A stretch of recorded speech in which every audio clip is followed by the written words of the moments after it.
Hi, everybody. Welcome to today's episode. Thank you for finding us on the New American Media. My name is Brian Engelman. This is Blake Walley, and this is Thursday, January 18, 2023. And this is the Agree to Disagree show, where we discuss all of the things that that you need to pay attention to. How about that? We discuss the things that you're supposed to be paying attention to. Blake, welcome to today's program. Thanks, Brian. It's great to be here.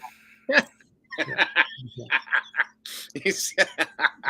was very Trey Parker and Matt Stone-esque. That was much like a South Park.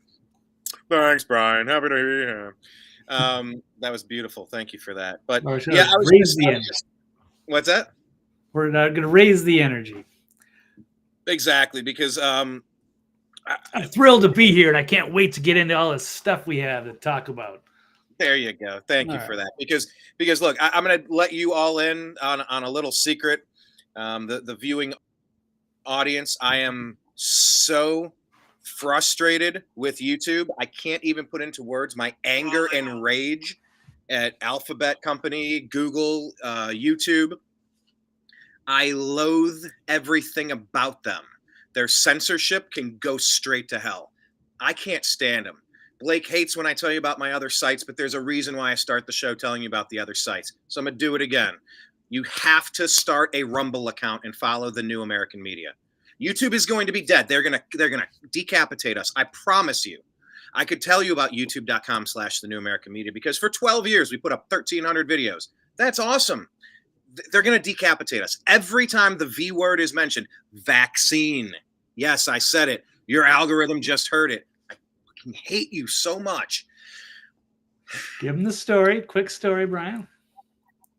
I not only did we have an interview with Dylan McDermott taken down because the V word was mentioned, harmful medical misinformation. They pretend that nobody suffers any side effects and negative repercussions or even death from taking medicine. Everybody does. People react to aspirin. People react to chocolate.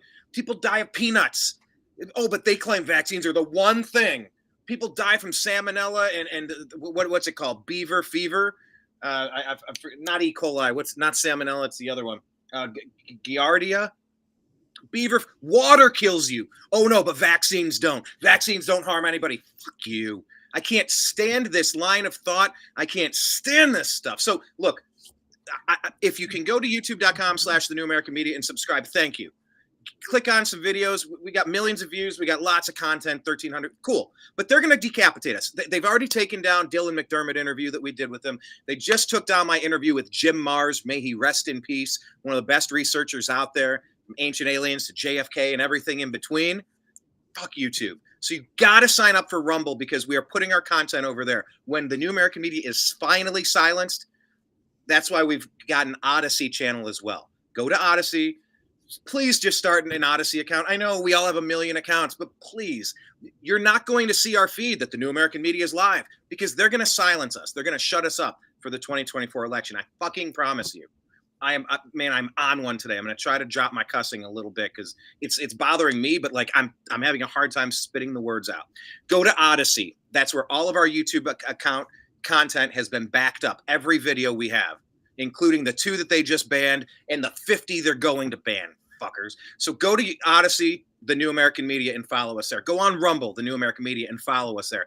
X gonna give it to you. It seems like we're allowed to speak freely on X for now, because Elon is data mining all of our brain activities so he can hardwire into us. I don't trust him at all either, but we're at American_media_ on X. Follow us there.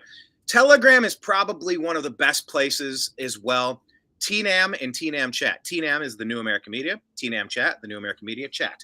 So go to TNAM and TNAM Chat on Telegram because Facebook, they've already deleted our company page once for the New American Media. We just reactivated it so you can sign up for it. I don't do shit over there because I assume they're just going to delete it again. We also have TNAM's The Agree to Disagree show. That's where we comment all day long, but I fully expect them to decapitate us there as well. So follow us on Telegram, Rumble, Odyssey, X, Truth Social, the New American Media, please, because I've had it, And if you think what they did in 2020 was bad, just wait till you see what happens with the Black Swan event, when they cut the communication systems, when they shut the internet down, when there's a raid on the banks, or a run on the banks, when there's going to be cyber hack, the invasion at the border, up to Project fucking Bluebeam. They're going to pull every stop out because Orange Man bad. No, they're bad. And we're on to them, and they're desperate, and they're sloppy. And they're going to violate our civil rights at every turn. So while you have a chance, for the love of God, find us, the New American Media, in these other locations, because we will not have a voice to flash up, hey, look, the New American Media is live on YouTube. They're not going to show you that. You'll never fucking see it. So if you're not following us on these other accounts, I don't know what to tell you. We're just going to disappear into the ether. And, so be it. That was a voice you used to hear. That's just somebody that I used to know. Right. Anyway, yeah, Jim Mars was great to listen to. Miss him. I miss him, too. He was a wonderful man.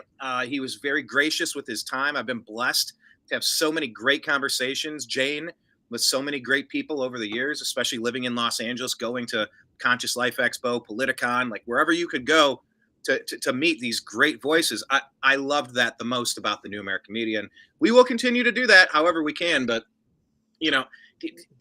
erasing the content of a passed away legend is just the cheapest bullshit YouTube, Google, Alphabet company could possibly do. God, Blake, how are you doing today? Oh, Jocelyn, she says she misses Jim Mars too. Love sitting and talking to him with Contact in the Desert. Yeah, I loved Contact in the Desert too. Do you have any thoughts on this before we jump into today's content? We got 100 stories to get to, and we're going to move right to it, and we're going to move fast because we're the fast 89 minutes in news. We're never going past an hour and a half anymore. That's Blake's new parameter, and I respect that. Hour and a half where I'm pushing the end stream button. Right. You're just going to, the springs on your chair are going to jettison you out of the studio. Yep. It's going to boing, pretty much like on Inspector Gadget. All right. Well, right. So I'm just trying to, tighten it up a little bit. Not 5 minutes of promoting every one of 12 different channels. But that's all right, Brian. I understand. You understand why I hear you, but I think X Twitter is going to be good. You got to get your website running, and you can find stuff there. And you'll have your old archive at some point. So yeah, no worries. YouTube is obviously dead. They're trying to. Yes, get rid of people like us. And it's bullshit that they'd actually dig that way far back into the past. Jim Mars is a legend, but he's been dead several years by now. And it's awesome that you had that interview. And for them to just sit there and dig, or whatever AI programs they use to look at everybody's content and transcripts, and then say, oh, this says the word vaccine, and it's negative instead of positive. So boom, you're getting a strike, and we're taking on your video. That is totally BS. So, yeah, it is. Blake, thank you for mentioning that. I forgot to say, my least used site is the one that I have the most control over, the New American Media. Now, I will say, I had posted my content, but I just posted a link to YouTube. So those are going to be dead links. I'm going to have to go grab the original source files and upload them direct. These I'm telling you, man, I am beside myself. But thank you for reminding me. The New American Media. If we go down, we will be typing out Morse code and sending out carrier pigeons with the news. I'm never going to stop. But if the sites like Facebook and YouTube keep pulling this crap, and they will, rest assured, I guarantee you we're going to be silenced. But yeah, that is the one place we have access over and full spectrum dominance control upon. By the way, Blake's site that he has full spectrum dominance over is thenextlevelnews.com. And he is also active on X at TV's Blake Walley. Okay, so how about this? We're 9 minutes into the show. What are the headlines? All right. We'll run through the headlines if you want. I was just going to jump to a stinger and jump into the highlight. But go ahead. Yeah, okay. Let's do it. World Economic Forum. Probably. Do you want me to do them? No. Yes. Are you going to do? Yeah, go ahead. Give us a brief rundown of what we're getting. We're definitely going to be talking about the World Economic Forum and intelligence agencies and the Hunter laptop, about AI. Should it handle our elections? And should we remove the Statue of Liberty because of unfair immigration policy? And should we take E. Jean Carroll's rape claims versus Donald Trump seriously? And how about, should pro athletes be more sensitive to the LGBTQ community? Or how about, what else? Oh, how about a slimy solution in a Hollywood movie to save humanity? We're trying to get out of the black pill stuff. which I've fallen into. Some of the other people have fallen into that as well. And so I found a potential solution, Brian, that could perhaps save the planet once and for all. But we're going to have to get there within 90 minutes. Otherwise, it'll have to wait till next time. 80 minutes now. Okay, let's jump to that. I don't even know what this slimy solution is. I like when we stories talked are about it used to before a few weeks ago, but you probably don't remember. Ghostbusters? Oh, boom! Right out of the front gate. First one. There you go. All right. Here's the first topic on the way.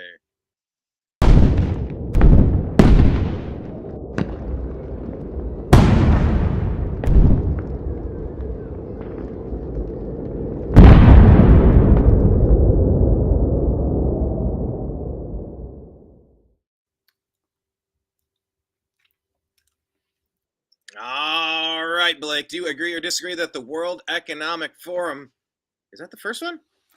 Yeah, sure. Yeah. That the World Economic Forum is planning another planet-wide pandemic to control us? I agree. Yes, there's floating this idea around of disease X. And yeah, they're being nonchalant about it. And it's wondering what they are perhaps discussing behind the scenes. Some people think they are doing these things on purpose. It's a great way to grab power and control. And that's what the World Economic Forum is usually about. So let me find a story about this. What's going on, Brian? You disappeared here in the background. It's all right. I'm still here, just giving you the floor. Okay, I can hear like a weird audio from the background, but let me pull this up.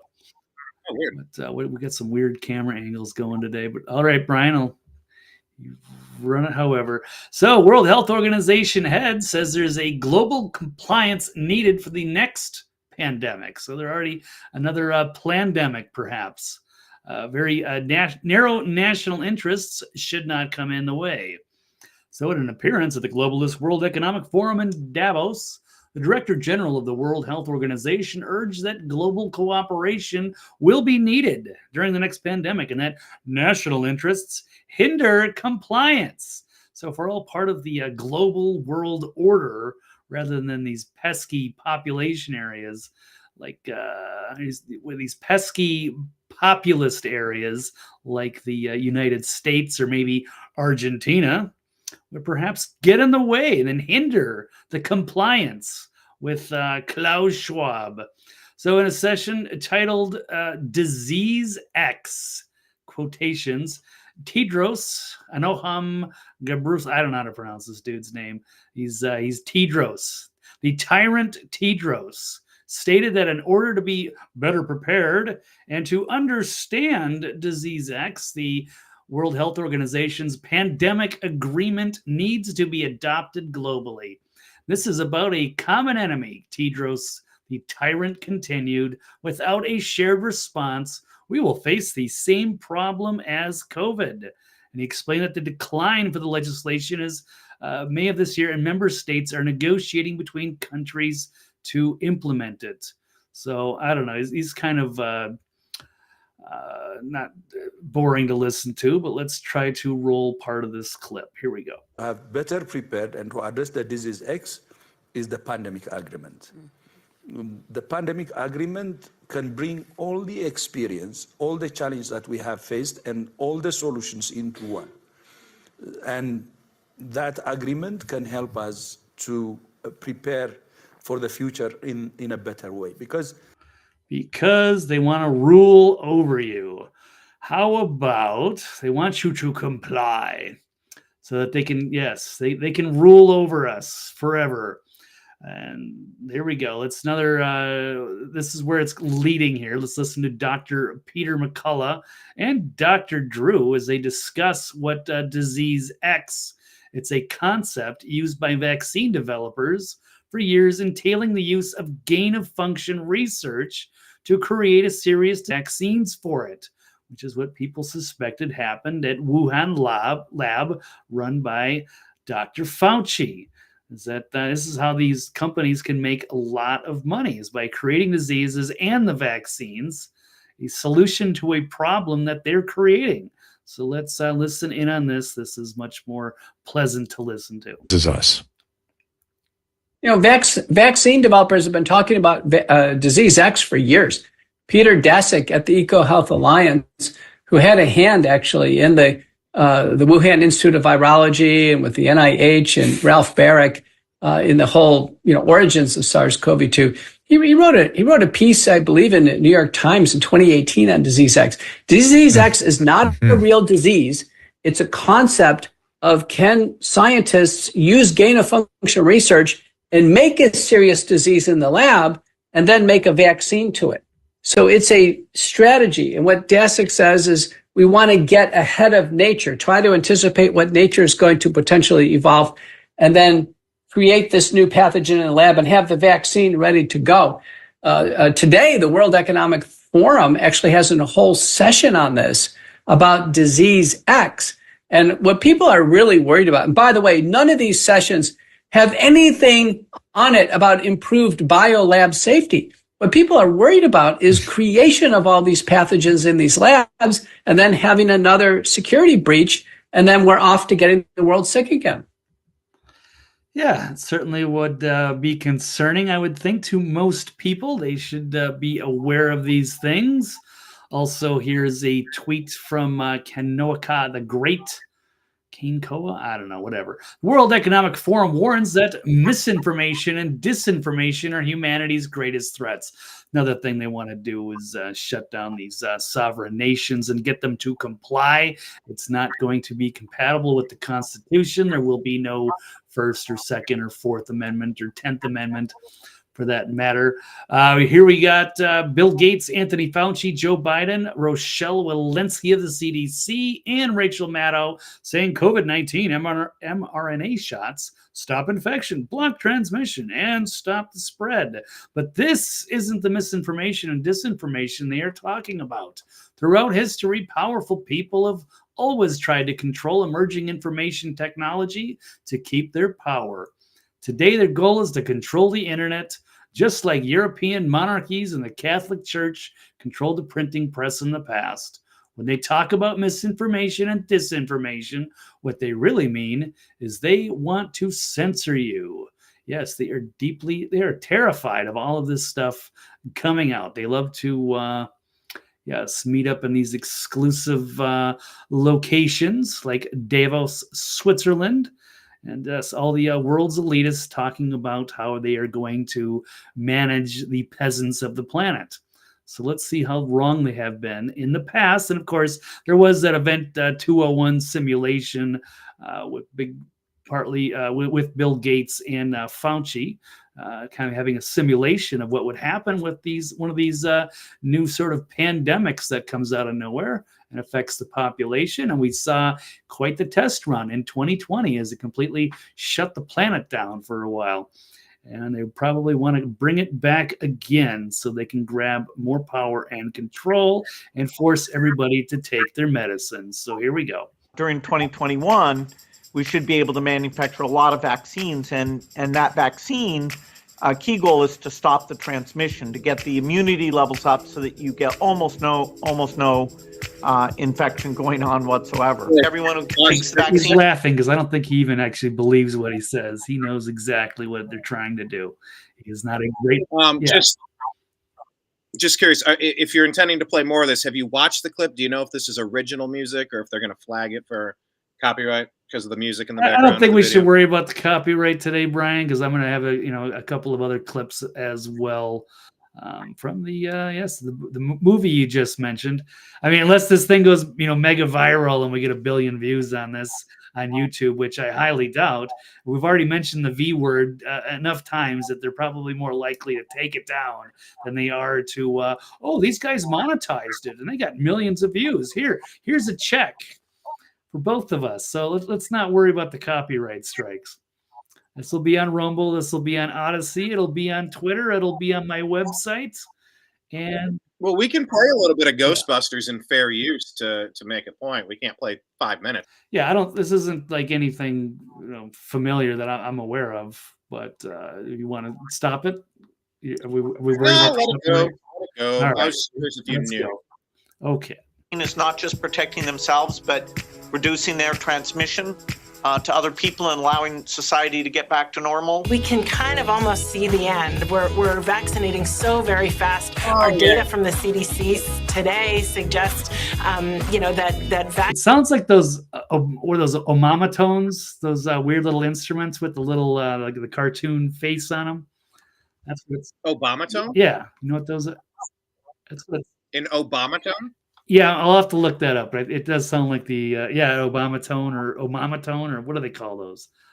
No, that song is like I definitely know that song. That is a copyright song. Oh, it is. Oh my goodness. Oh yeah. Yeah, but isn't it just a cover with an Obama tone cover? I don't know. All right, Brian's scared. Essentially, this We were video going to get is rich saying, on this video, and now it's over. well, no, it's that they took down the video of Jim Mars, but they didn't give the channel a strike. I mean, seriously, like it is such a losing battle trying to keep this ship afloat. I get it, but like if you're playing copywritten music, they will give you a hard strike for that. Like that's stupid stuff. You can't play stuff with other people's music. That's so. Yeah. Anyway, this video is essentially just showing that they were lying to us the whole time. All the stuff that they were. Now what is that? Yeah, well, these are the automatones. That's what they're called, right? The little like kids' toys. They can be used to play cover songs. This is "Take on Me." Now, is this a copyright because we're playing "Take on Me"? Or can't you play a cover song? It's not a copyright. Not of it. That's how stupid the world has become. It's like they want to flag and remove content, like we're acting as a radio station, broadcasting it to make money. All right, I love the automatones are hilarious. So if people aren't familiar, there's some good channels out there that do cover songs. Is that the ones that like have the rubber ducky and they do rubber ducky songs with them? I guess they could do anything with them, but yeah, basically a kid's show. Yeah. But they do all the songs and they're quite hilarious. Anyway, I get a kick out of them. But anyway, okay, Brian. Yes. So where do we want to go from So here? they were wrong about every damn thing. They lied to you. I saw that clip of Rachel Maddow like, President Trump won in a landslide, but we take our responsibilities really seriously here at MSDNC, and we're not going to play Donald Trump speaking because we have a duty to not broadcast lies. I'm like, you've done nothing but broadcast lies for 6 years, 7 years. We're going on how many years straight of MSNBC just completely delusional ramblings of a lunatic. But they claim that they have some sort of journalistic integrity. It's the most absurd thing I've ever heard, Blake. Certainly, yes. Yes, the misinformation. Nightmare fuel. What's that? What is this stuff on video? Nightmare fuel. I'm looking at it. That creepy ventriloquist doll. I can't close my eyes the rest of today.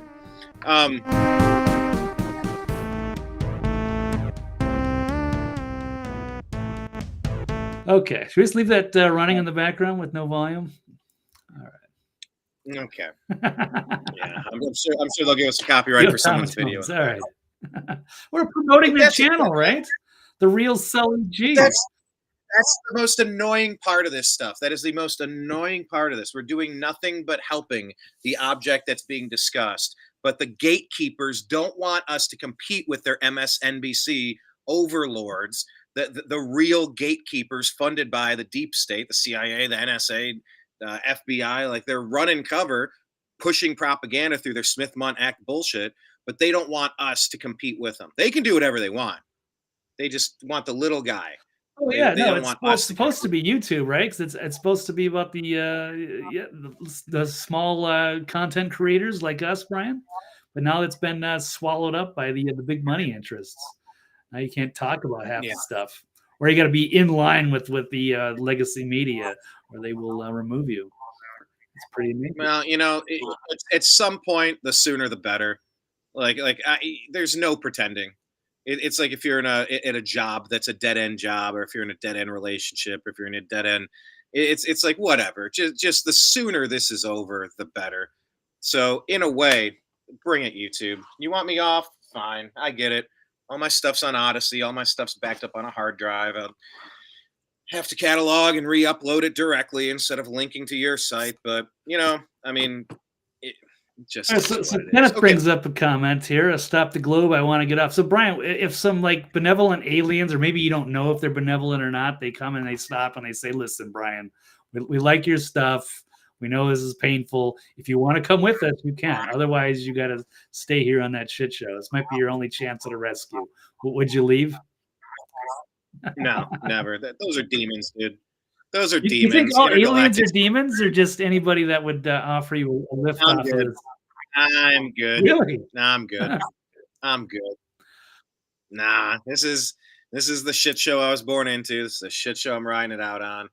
I watched that one episode of Doctor Who where they went up to all these homeless people and like, hey, come with me. We'll get you some food and we'll get you a shelter. And they were harvesting them for organs and stuff and turned them into like robot monsters.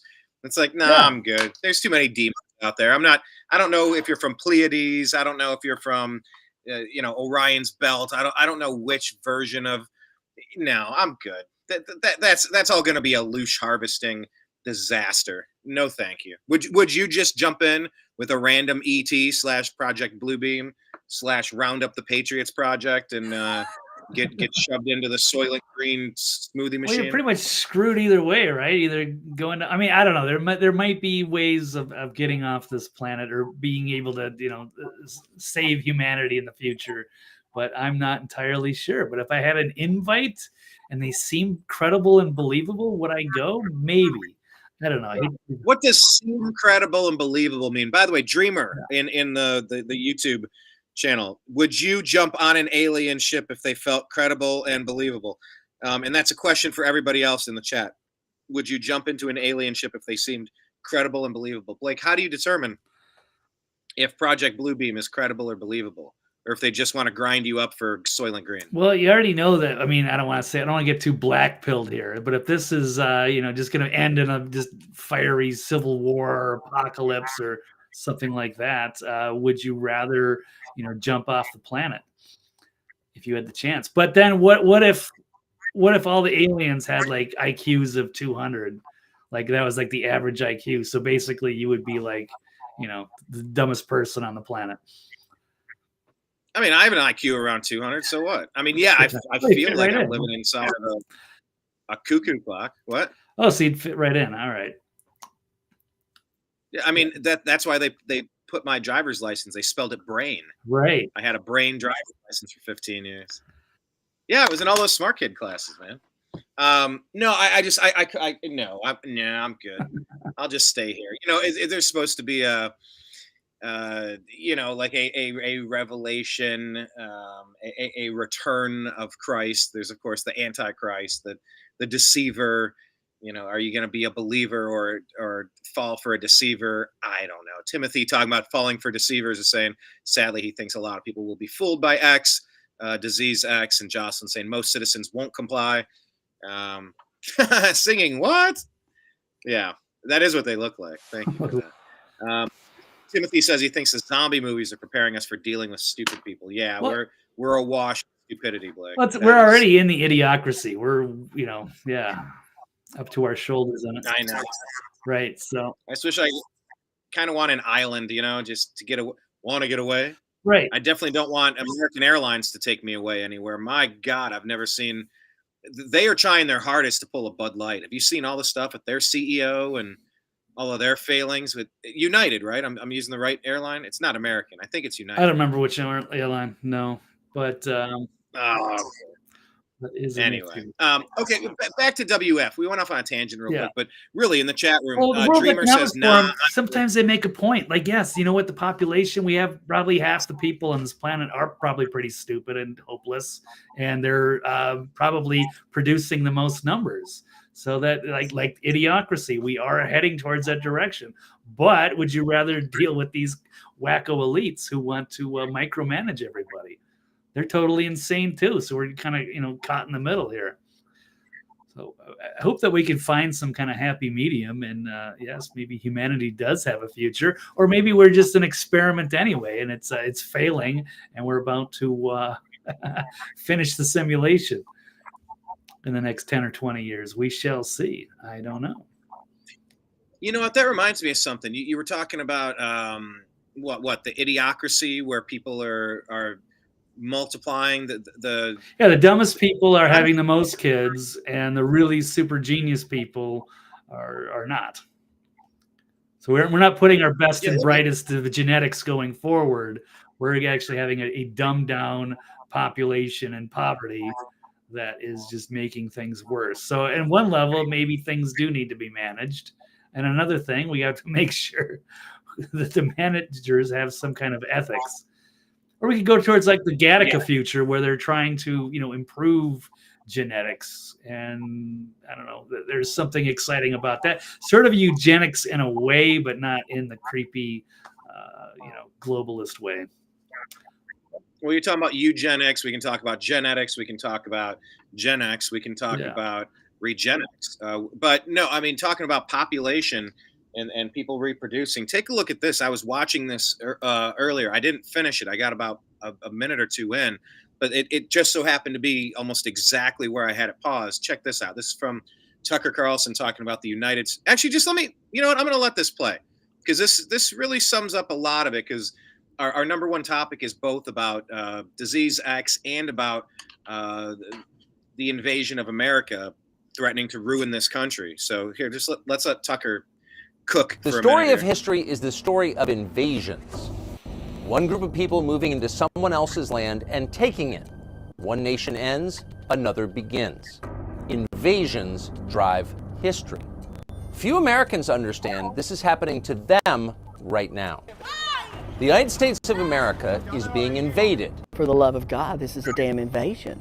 Who is allowing this? They invaded our privacy. I think it's an invasion of the country. In other words, it's ending. The country you grew up in no longer exists. Soon it will be unrecognizable. No one is fighting back. Few are even acknowledging it.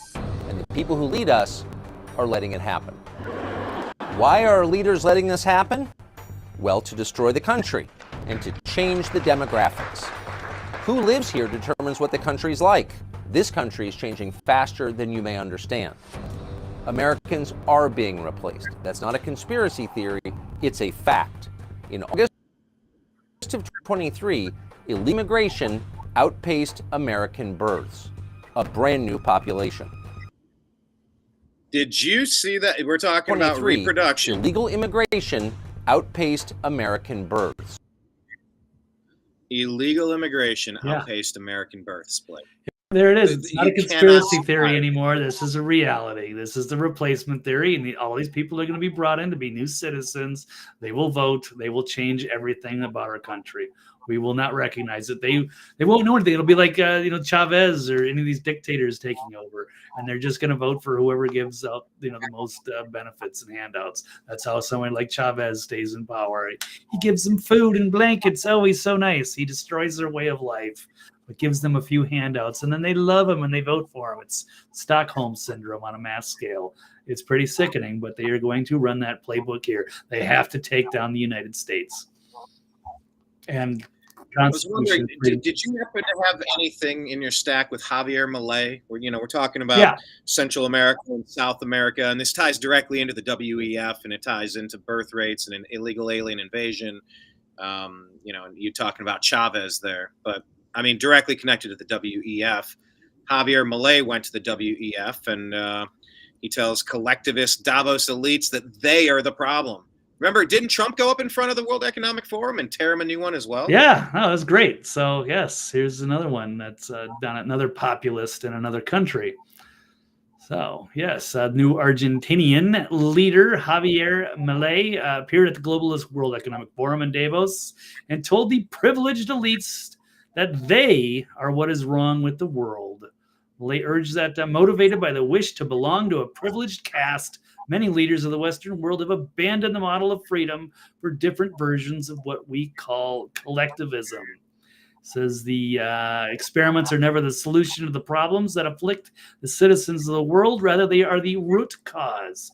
Says the Western world is in danger, and those who are meant to defend the values of the West have been co-opted by a vision of the world that inexorably leads to socialism and therefore poverty. So here we'll run a clip. Good afternoon. Thank you very much. Today, Yeah, I I'm love here the AI speech. Or is it AI? I don't even know. to tell you that the Western world is in danger.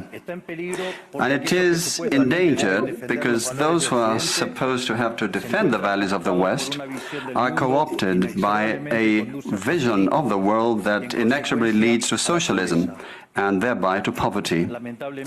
Unfortunately, in recent decades, motivated by some well-meaning individuals willing to help others, and others motivated by the wish to belong to a privileged caste, the main leaders of the Western world have abandoned the model of freedom for different versions of what we call collectivism.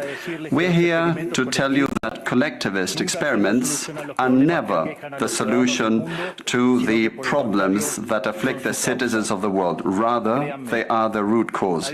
Do believe me, no one better placed than us, Argentines, to testify to these 2 points. Okay, well, great stuff from the based Argentinian leader. Yeah, I did see David Icke was saying he read the speech the exact opposite. So that's interesting. We put that out on X if you want a counterpoint to that. He tends to, yes. It seems like everybody's black-pilled these days. It's crazy, and there's so much infighting between everybody. It's amazing. I don't know how we're going to, gather together and fight these globalists when we're too busy fighting each other. We can never agree on who the good guys and bad guys are, and it seems to be changing by the day. So, but I will tell you that Elon Musk is a very big fan of Javier Milei. He tweeted this out a few hours ago. What is this? It's in a Vegas hotel room, clearly watching the Javier Milei speech. Very excited. Oh my goodness. Very turned on by the speech. Hey, yeah. Talking about population, demographic changes, and power and control. Jocelyn's saying this isn't this isn't an invasion; it's an invitation, which means it's treason. And saying that some people seem appalled when Donald Trump says he's going to start the largest deportation in history on day one, but he's got my blessing. What say you there? Because I mean, demographics equals politics. What? Yeah. How do you shake this out? Unfortunately, some of these people are going to have to be deported. I don't know. Maybe there's some way to assimilate a lot of them. I hope they can go through and find, who the good ones are and keep some of them. If they want to stay in this culture, they embrace, American identity, Constitution, Bill of Rights, and they want to speak the language and love the culture, then I want to keep as many of them as we need. But so many of them we don't know where they're coming from, who God knows where. And they might not have the best intentions. They're just looking for a free ride, free handouts. And there's a process for that, Blake. It's like, if you want to come here the right way, there is a process. This is the wrong way. You have proven that you do not care about assimilation the right way. I mean, I don't see how you could separate those two groups. I don't know how you possibly could. I think everybody has to go out. It's just like a nightclub, Blake. I've used this analogy a million times, and I still mean it. If you're inside the nightclub, whether it's Vegas or Los Angeles, and the bouncer comes up to you, pulls up your hand, and you don't have your wristband on because you snuck in the back door. And I had this issue as a promoter. We had people coming in to watch bands play, and they would sneak in as the bands were loading their gear in. Like, hey, where's your wrist stamp? Where's your hand stamp, or where's your wristband? All right, out. And we sent them out that closest door. You need to go wait in line to the back of the line. You don't get to cut in line. Back of the line, show your damn ID. We're running background checks, find out who you are. Do you have a criminal hit? Pay your cover charge and walk in the front door the right way. That's it. You don't get to stay. Hell no. So that's how I view it. I don't know. Well, yeah, it's gonna be a brutal having to go through that with this mess, but they allowed it to happen, and this is not the correct way that they should have done this. And I think, they can make an effort to keep as many of the good ones as possible, but absolutely got to get rid of the bad ones and make sure they don't come back. Well, speaking of getting rid of the bad ones, making sure they don't come back, we're going to start moving into lightning round territory with 34 minutes left in today's broadcast. 34? No, we got, 50, right? We got 90 minutes. We got almost 40 minutes now. Well, yeah, but I mean, we're almost halfway. Okay. Yeah, we're 4:30 p.m. Eastern time, so that you're not late for your prior engagements. Right. Do you agree or disagree that we should arrest the WEF before they cause any more mischief? Talk about getting rid of the bad ones. Like these people, these are evil henchmen, Blake, out of like a Dr. Evil skit with Mike Myers. Like these are bad people, you know, wearing nice suits and flying in nice planes to nice locations. But these are very bad people. What do we do with them? Is it time to arrest them? And if so, who's going to start? Who's going to lead the charge? What is with these unelected people trying to gain dominance over these sovereign nations already? What do you do here? Do you arrest them? You know, it's a complicated question. Yeah, because I mean, it seems cool in theory, right? Just to have all, you know, the good guys, America, fuck yeah, and just have swarming in, rounding up all these criminals, loading them away. But I don't know if that we need to quite arrest them. I think we should be better just to to mock them, to pull out all their ideas and laugh at them. So that's good. I think they'd rather, more humiliating for them to be mocked for all their awful ideas. But these people have some really sinister intentions though too. So they are dangerous. If they're talking about, they're doing gain of function research or funding this stuff and planning another pandemic, then some of them will have to be arrested and interrogated and figure out what they're actually doing. They are guilty of crimes against humanity. So, but by arrest, I don't mean shutting them down. I just want to know the truth. And if they are engaged in crimes, then they should be held and put on trial. And if they're innocent, then fine, let them go. I don't care. I don't have a vendetta. I'm not vindictive on all of these people, but certainly the people need to be aware of who these people are and what their intentions are for humanity, and let them decide. So Vivek Ramaswamy, if he gets elected, he's vowing to shut down the ugly monster that is the World Economic Forum. Are you? I'm not sure. It's weird with the audio. I keep kind of hearing like a little delay in the background. I don't know if it's coming off of your computer or not, but it's not a big deal. It's a small issue. No, not off mine, but I would probably say 2 minutes ago, your audio was fading in and out so much. I pressed mute on my laptop and I turned it up on one of my devices to hear how it was streaming on YouTube. And your audio sounded fine, but I was hearing it garbled to the point where I couldn't hear what you were saying. And I was going to say, Blake, you need to hit reset because you're not coming through. But your audio was coming through. I just couldn't hear what you were saying. Once again, it's another one of the 300 restream glitches that we expose and encounter and try to navigate every time we do a show. We're doing the best. Yeah, but these don't hit us as hard on a Tuesday night show. So I don't know. I'm going to have to say it's you, Brian. I don't know. But who knows? Brian's off his old laptop. That's all good. It's a minor issue. All right. Anyway, but Vivek was a major issue with Larry Kudlow on Fox Business. I can hear it's getting louder now. But he will stop at nothing to shut down the likes of the World Economic Forum, which represents a revival of old world monarchy and is the antithesis of sovereignty, which I totally agree with. So during a discussion about after Trump's caucus win in Iowa, Larry Kudlow said the World Economic Forum should quiet down, and Vivek responded, "We're not going to quiet them down. We are going to shut them down." Just like any other three-letter agency, my answer to all of them with acronyms is shut them down. What they want is old world Europe. It's basically neo-feudalism. It's a revival of old world monarchy that was skeptical of self-governance. That's what King George believed. That's what the kings of old world Europe believed. Yeah, and if we never had the Revolutionary War, we would certainly be, under the crown to this day, giving our taxes to the king 3,000 miles away. So, but Vivek says we fought a revolution in 1776. For better or for worse, to say that we, the people, citizens of this nation, engage in self-governance. So we our belief in God, not belief in the king. So anyway, it's mankind to control our own destiny, not some crooked monarchy.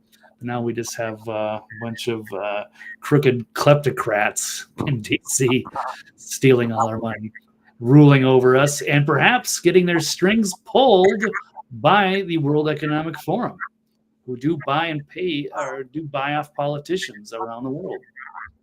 So that's also a serious concern. One of the surprises is it's also all of the media companies. It's all of these social media companies that are going to silence you if you don't go along. That's the part of this that, you know, it's because they're not real journalists. They basically just work for these corporations.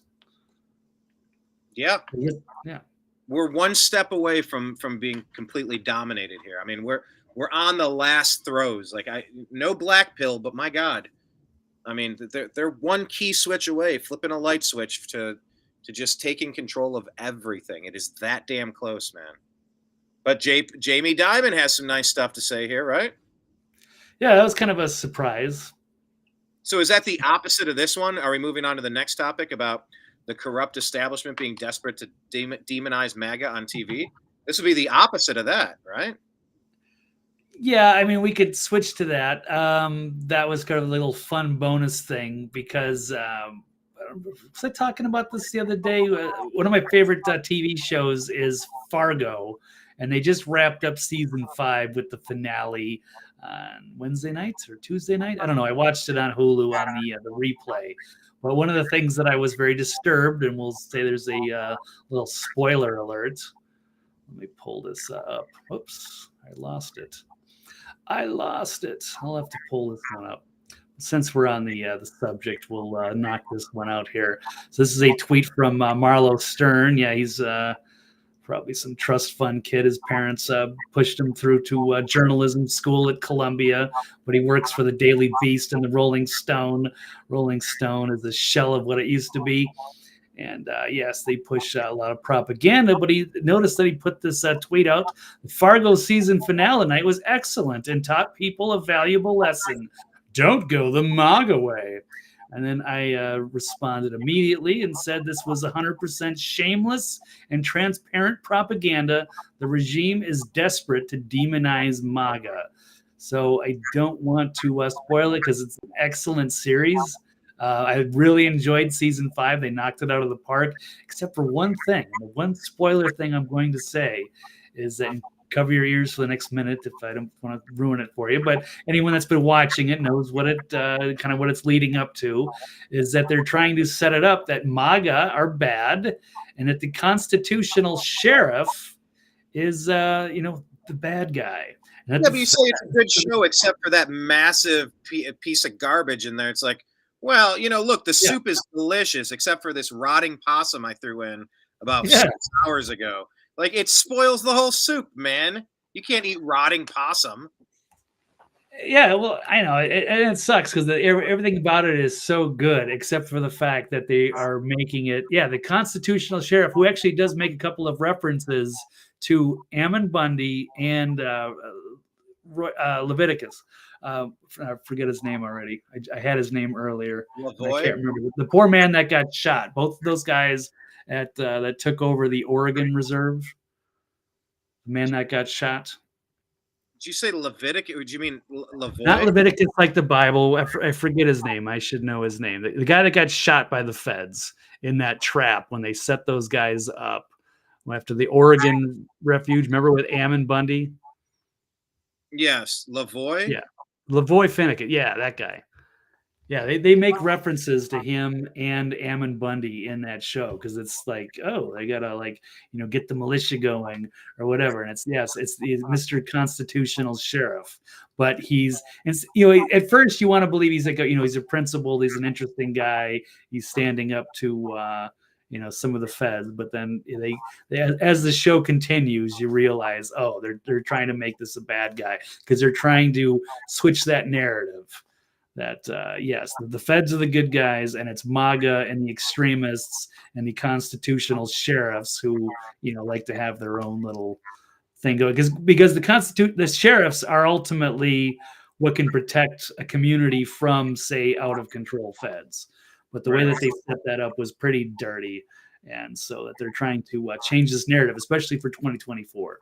So that's really bothered me. Okay, so we're back on track about MAGA, if we will, since we're trying to keep a tight show, Blake. Yeah.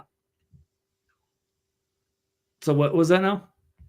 No, just about the corrupt establishment desperate to demonize MAGA on TV. I don't know if that covered all of what you had there. We moved pretty past much. Yeah, we can move on. That was just going to be a late topic footnote, but that was something I wanted to talk about a lot today because I thought that it was going to be a bigger deal. But now that I saw the season finale, it was great. It was a great show. I highly recommend it.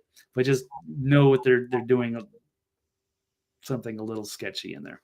Yes, the way the potatoes and the bone broth work together with the carrots and the onions and the celery pieces. It was a fantastic soup, except for that rotting possum that I threw in last night. It's been simmering all day. It was great, except for the whole premise of it being trash. Well, they put a lot of propaganda in the TV shows these days, and it's the way that they kind of cleverly throw that in there just to get like the low information voters out there to change public opinion.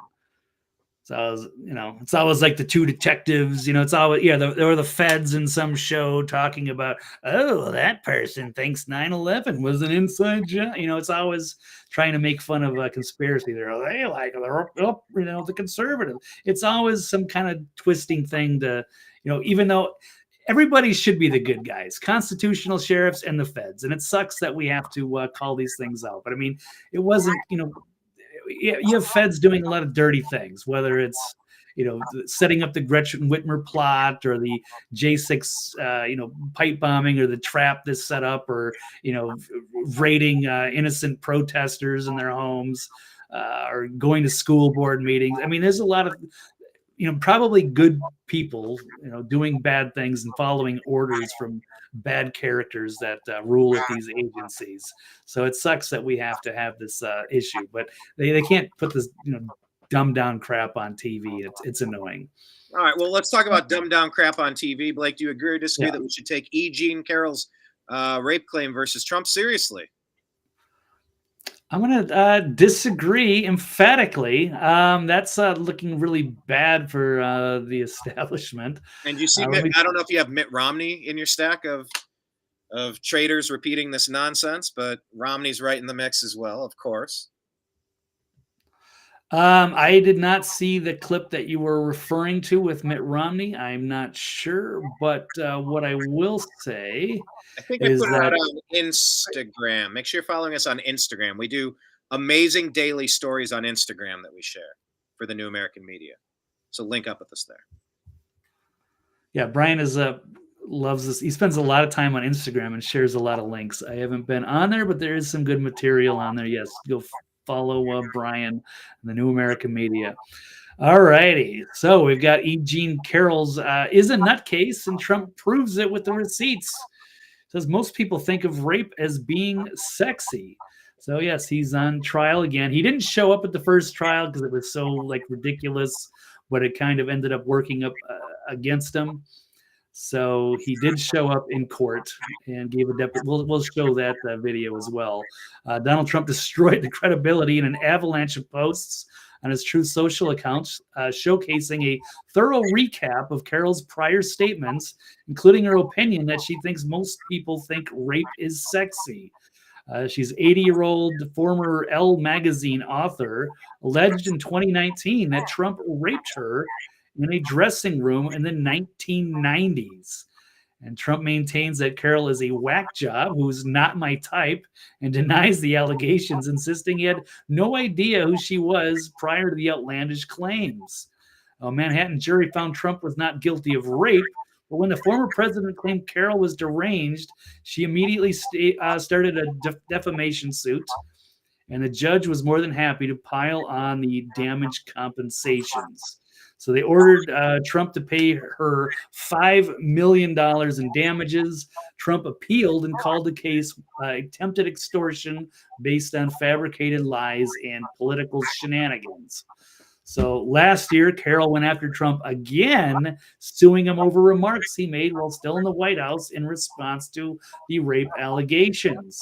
And the judge sided with her and issued a pretrial judgment last year, finding him liable for defamation, leaving a trial to determine how much he will pay.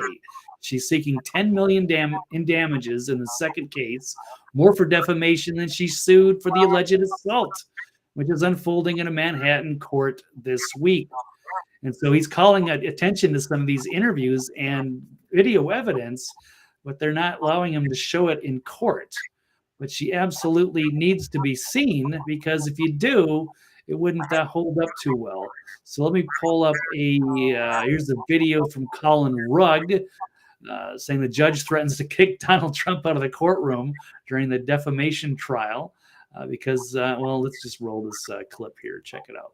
When you said in that video that Ms. Leeds would not be your first choice, you were referring to her physical looks, correct? Just the overall. I look at her, I see her, I hear what she says, whatever. You wouldn't be a choice of mine either, to be honest with you. I hope you're not insulted. I would not, under any circumstances, have any interest in you. I'm honest when I say it. I would not have any interest in. But speaking of these like goofy detective shows, let's take a look at this clip where it seems like this is kind of where she stole this idea from. This is E. Jean Carroll admitting in her deposition that she was a huge fan of the show Law and Order. And it turns out that in episode 11 of season 13, they include a scene that matches her claims exactly. But the judge won't allow the jury to see it in her damning interview with Anderson Cooper. So check this out. Hold on, wait. Before you press play, wait. The judge won't allow this as part of the case? No. Then there is no case. Then there is no case. It doesn't matter. For the jury, they don't know. They don't know what, because they're not allowed to show the evidence. No, because if they did, obviously they'd throw this out and laugh at it. So, I mean, the only reason he got hit with this is because he didn't show up, because it just seemed like BS. But that kind of ended up working against him. But now that he's actually there and making his case, it looks ridiculous. Well, all right, here we go.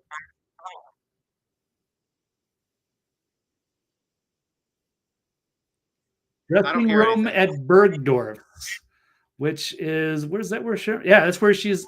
In 2019, she alleged that Trump raped her in a Bergdorf Goodman dressing room in the 90s. So I don't know what that is. That's probably some fancy place in Manhattan, like Beverly Hills, or one of these fancy schmancy places. So she actually wants people to believe that Donald Trump was going through a department store, saw her, and decided to actually force himself on her, hold her down, rape her in a department store. It's totally insane. But if you didn't get to see any of the evidence, you might be willing to believe that. So, but this is crazy, because that is exactly out of this Law and Order episode from back in the day. It's the exact same store and everything. So here we go. And it's also going to run into the Anderson Cooper clip, which shows her character. Okay. I can't hear it if you're playing. It's not very loud, the audio, but so just crank it up for 20 seconds. And I literally don't hear anything, this one or the last one, like zero, not even quiet. There's something wrong with your audio, because I can hear, like I said, I can hear myself talk like in the background. That means there could be something wrong with your audio. You keep pinning your can other people on me. hear this? Let's ask the audience. Can the audience hear this? I got nothing. Is there an issue with my audio or Brian's audio? I don't know. Can you hear anything that Blake is trying to play this time? I heard the other stuff that you played, not this. This just isn't coming through. Well, this one with the Law and Order clip is, yes, it's very hard to hear. But okay, I'll see if I can transcribe it for you. But he's talking about the Bergdorf. He saw this lady and lingerie, trying on lingerie in a department store, and he went in and I guess raped her. And that's literally the plot of what she went to court with. Yeah, in the They, same like ripped out obscure Walley. store I've never heard of in my life. The exact same store. Yeah, which is have you heard of that store before, Brian? No, I've probably only heard of it because of this case. Yeah, it's probably in like Manhattan and Beverly Hills and Aspen, Colorado. It's not well known to us non-elitist rich people. Okay. You said it. Well, I'm on the wrong clip now. Here we go.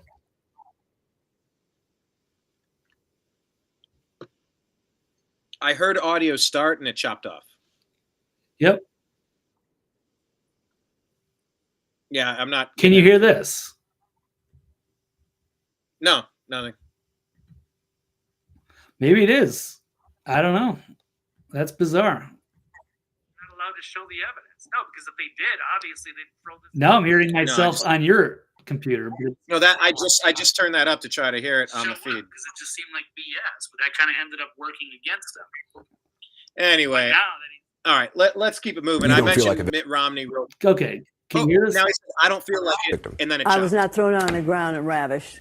Which the word rape carries so many sexual connotations. This was not sexual. It hurt. But I think most people think of rape as it is a violent assault. It is not. I think most people think of rape as being sexy.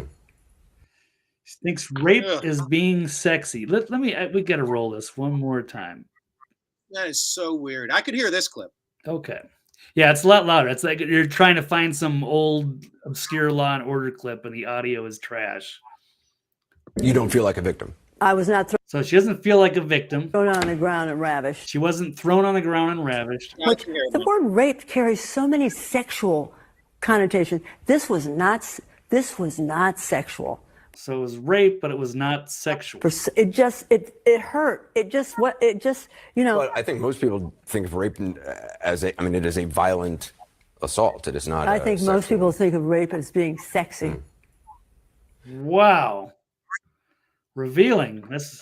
It cut off. It cut off right there. He's like, "We're gonna go to commercial. We'll be right back." Yeah, he's gonna. Like he's got somebody screaming in his ear, "Cut! Cut! Cut! Go to commercial. Shut her down.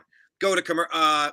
Because the best part about that is where he's squirming. He squirms into the commercial. Let's see if he's like, "Oh my god!" Backfired enormously. Let's take a short break. Think of the fantasies. Fantasies. Yeah. Take a quick break. If you can stick around, we'll talk more on the other side. You're fascinating to talk to. If you can stick around, we gotta take a short. We gotta go to break. Oh my god, what a train wreck! Letting her speak. Yeah, how anybody could look at this person is remotely credible and not a nutbag. Right, and they just pull, and then Donald Trump is also pulling up her old tweets. Everything interesting on Twitter is about sex tips she learned from her dog. Chase the male until he collapses with exhaustion, then jump him. I mean, she is wacky. So, how do you know your unwanted sexual advance is unwanted until you advance it? Should men have chastity belts? There's a lot of weird stuff that she has posted, and now I have zero doubt that she was probably abused sexually as a person. It could be, yeah. She like the wackiness of saying that rape is sexy, like that's not a thing that someone who's actually been violently raped would ever say. But yeah, someone who absolutely fixates on these weird sexual, like you kind of, and that's what's so disgusting about what Joe Biden allegedly did with his daughter in the shower, and what Hunter's done with all of those sex workers. And you break a person when you violate them like that. And that's why child abuse and actual abuse is something that's serious, instead of what Jean Carrol, like this lady literally repeating store for store out of a Law and Order script. Like she strikes me as probably mentally ill. And for the fact that they would trot her out there to keep this going just to harm President Trump. I mean, number one, it's abusive to this Jean Carrol lady. Like, let her just be wacky on the side. Don't use her for this. But any jury or judge that could look at all of this information and conclude that President Trump's guilty of anything is beyond comprehension. But like you're saying, Blake, they're hiding all of the potentially exculpatory information from the people looking at the case, which means to me there's no case. There is nothing to talk about here. If you don't get to like see this interview with Anderson Cooper and to check out her feed and just be like, she is, a few flakes shy of a bowl of cereal or whatever you want to call it, like she's not right. And somebody else that's not right is Mitt Romney. I pulled this up here. I don't have the audio clip, but I did get the transcript. Mitt Romney was just asked about the Iowa caucus entrance polls showing that a majority of GOP caucus goers didn't believe that Joe Biden was elected legitimately. He responds, I think a lot of people in this country are out of touch with reality and will accept anything Donald Trump tells them. You had a jury that said Donald Trump raped a woman, and that doesn't seem to be moving the needle. There's a lot of things about today's electorate that I have a hard time understanding. They are going full court with this Trump raped a woman thing now. Nothing they're doing is working. They just they get the 4 a.m. call in the morning, kind of going, all right, here's the narrative of the day. We want you to push this story all day. Work it into every story. Make sure your opening monologue includes this. Make sure all of your guests mention this. And none of it's working. And the fact that Mitt Romney gets these 4 a.m. Talking point drops and regurgitates them so fluently, so proudly, I just can't help but wonder what type of bribe that man has taken or what type of blackmail they have on him. I don't know what else to say about a slime ball like Mitt Romney. Oh, he's gone. Yeah, he's going to be gone after his term. So, good riddance to Mitt. He's been a bad character for a long time, and he's just a representative of the Uniparty. So. And the response to this here on X, make sure you're following us at American_media_. Seriously, do it now. And if you're watching something, press the like button or press the hearts or the hundreds or the confetti. Just press the buttons so show some engagement with the channel. But the response to this Mitt Romney thing was a New York jury came to the conclusion in a civil suit, despite the accuser not being able to even provide the specific year in which the alleged rape supposedly happened, much less provide any physical evidence, and under a statute of limitations law that was altered temporarily by the state of New York specifically so that she could sue Trump. It's a joke. If Romney doesn't know that, he knows nothing. So, they're in on it. They're all in on it. That doesn't mean that we're going to allow ourselves to be gaslit by these monsters. So, anyway, there you have it, Blake. Anything else to add on this topic? Nope. I mean, she seems like an interesting character, but she has zero credibility in her rape allegations against Trump. So they need to toss that out. So there's another big loss for the Democrats. They're just going to have to suck it up. Agreed. Okay, next topic. And this could have been the number one topic, and it probably should have been, but here we are.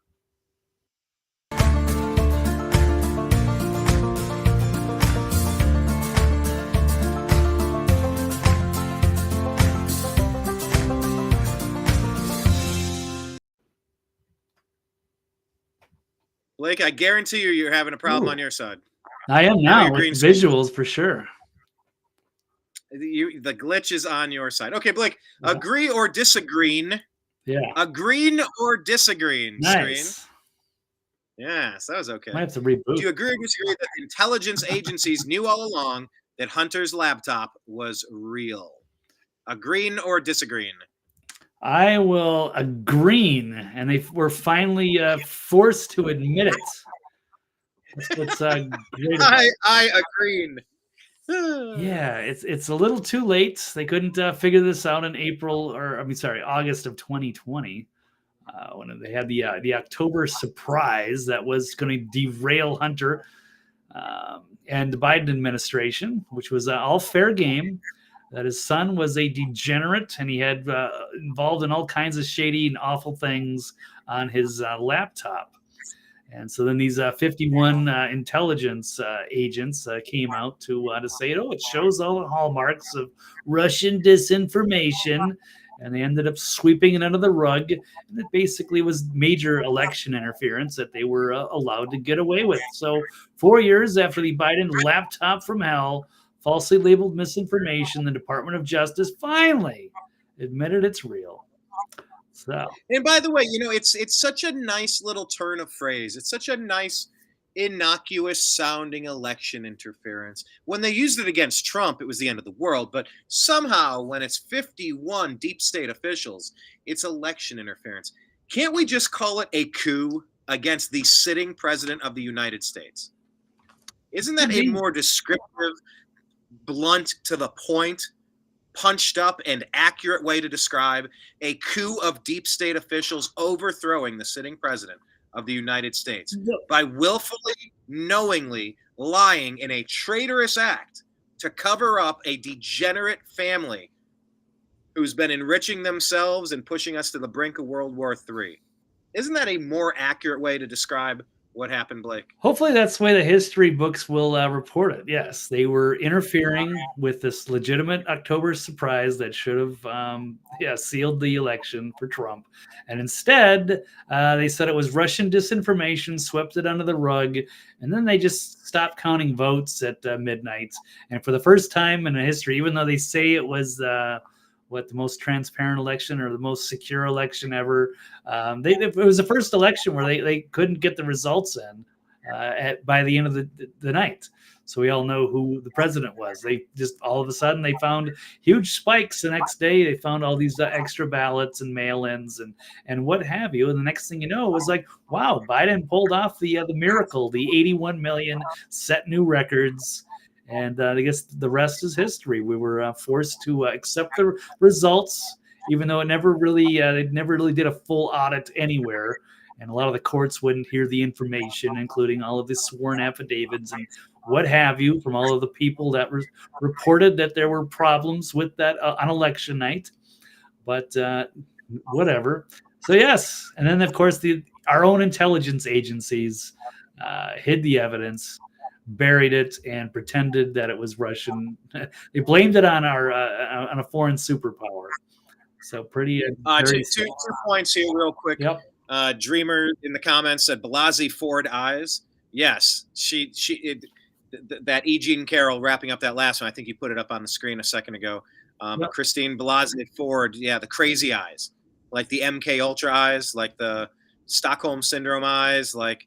I'm either remembering my script or I've been brainwashed or I'm out to lunch, nobody's home, behind blue eyes. Yeah. And also Dreamer saying 51 out of 51 3-letter dudes prefer lying. That's pretty good. I like that. Yeah. It's a train wreck, man. It's a train wreck. And the people like on MSNBC, the hosts over there, trying to pretend like we take it seriously and we don't want to repeat lies. It's like all you did was repeat lies. I will not be gaslit by the likes of you mental midgets. I will not succumb to your gaslighting. It's going to happen. I don't care how you try to rewrite history. We were there. We saw it. Without a doubt. Yeah, absolutely. So now we have it. Now we know 100% without a doubt there was no classic earmarks of Russian misinformation. Where are the penalties for the people that engaged in the coup of the sitting president of the United States in an overthrow? That's called treason. Should be. And and it was somebody, the media outlets were in on it. Like, here we go. Potato Head, Brian Stelter. Let's watch this clip. Brian, you sent this to me earlier. Biden's secret emails. A really fishy story. The Post claimed that the emails were found on a laptop computer that was brought to a repair shop in Delaware in the spring of 2019. The FBI is now investigating whether those alleged Hunter Biden emails are actually connected to a larger foreign intelligence operation. They may be related to a foreign intelligence operation. Foreign intelligence operation. Foreign intelligence. Foreign intelligence. Foreign intelligence operation. For all we know, these emails are made up. The information found on the laptop may be part of a Russian disinformation campaign. Part of a Russian disinformation effort. Described by many intelligence experts as having hallmarks. All the hallmarks of a Russian disinformation. Russian disinformation. Disinformation campaign. This is a classic example of the right-wing media machine. God. Wow. My God. Yeah, all of those people should be banned from the media. They should never be trusted, and this is treason. It is a coup of the sitting president of the United States. And anybody who still watches NBC unironically, fill in the blank. I don't know what to say for you. You see that they're lying to you, and you're lapping it up. You're just licking the spilled possum soup off of the floor. Possum soup drippings. You're lapping up the rotten possum soup that they keep feeding you. No, but it's totally good. The good carrots, good bone broth. It's got a good bouillabaisse. Hey, Brian Stelter will eat it. Yeah. He'll probably eat anything though. E.G. and Carrol think it's sexy.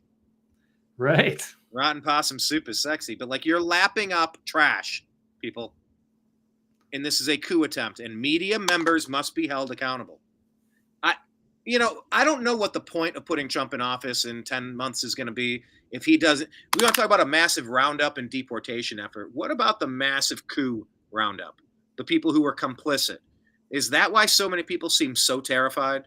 Because they know as soon as he takes over, those special investigations are going to lead to treason charges for all of these media manipulators, these traitorous fools, including the 51 former intelligence officials. I mean, this goes to every realm.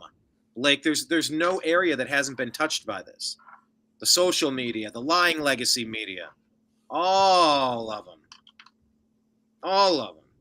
Yeah, I'm down. I think they should absolutely face some kind of consequences for that. They actually went out and lied in front of the people. They felt all powerful, like they're big corporate journalists and they're the arbiters of truth, and they violated that truth, and they lied to all of us, and it was pretty dangerous. And they ended up, perhaps getting an infiltrator elected who was compromised. So this is very dangerous to this country. That is treason. As far as I'm concerned, there's a great tweet here from Glenn Greenwald saying, among the worst and most prolific sources of disinformation since 2016 are NBC News and CNN, according to researchers, technologists, and political scientists. He's ripping on Stelter, saying disinformation poses an unprecedented threat to democracy in the U.S. in 2024.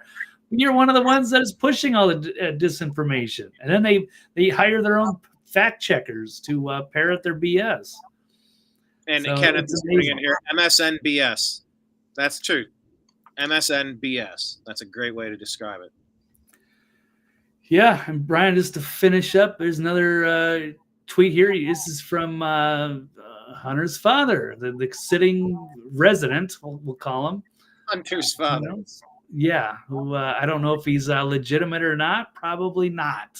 The more I see from the corporate and the media and the World Economic Forum, this dirty puppet here we have masquerading as president. Do you believe the recent leak of material allegedly from Hunter's computer is part of a Russian disinformation campaign? From what I've read and know, the intelligence community warned the president that Giuliani was being fed disinformation from the Russians.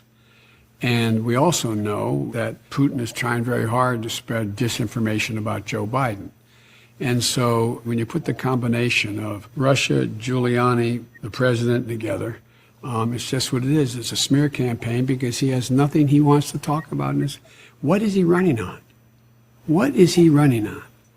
He's just switching the topic because, yes, he's under the gun there, and he knows he can't answer that without perhaps perjuring him, not perjuring, but getting caught in lies. He knows damn well what happened, and he's trying to cover for his son. And it's amazing that they've gotten away with this so far. And he's running again. What do you know? But Brian, I know we could probably switch this. We got another quick topic that we can easily transition to. So let me pull this up here.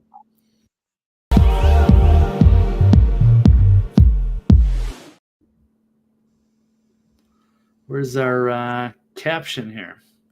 Let's see if I can find it. So maybe going forward, maybe we should allow AI, artificial intelligence, to handle our election since it's already knows the outcome anyway. What do you think, Brandon? Wouldn't that be really convenient?